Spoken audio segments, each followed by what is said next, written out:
ते लोक त्या बेड शेजारी एक कॅमेरा प्लेस करतात आणि नंतर जेव्हा फुटेज चेक करतात तेव्हा त्यांच्या पायाखालची जमीन सरकते, कारण त्यांना त्या फुटेजमध्ये असं दिसतं की एक प्रकाशाचा गोळा त्या जुन्या मेटल बेडवरती इकडून तिकडे फिरत आहे.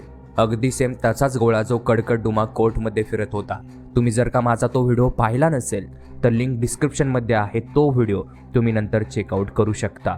आता इन्व्हेस्टिगेटर्स त्याच फ्लोअरच्या एका कॉरिडॉरमध्ये कॅमेरा प्लेस करतात आणि त्याचबरोबर एक लेझर ग्रीड सुद्धा, ज्यामध्ये अशा काही एनर्जीज जरा क्लिअरली दिसतात. आता कॅमेराज लावल्यानंतर ते सगळेजण तिथे वाट पाहू लागतात की काही हालचाल होतीये का, पण तितक्यातच त्या बिल्डिंगची अचानकपणे लाईट जाते आणि त्यानंतर तिथे सुरू होतो खेळ सावल्यांचा, कारण त्यांना त्यांच्या कॅमेराजमध्ये दिसू लागतं की एक ब्लॅक शॅडो त्या कॉरिडॉरमधून इकडून तिकडे चालली आहे.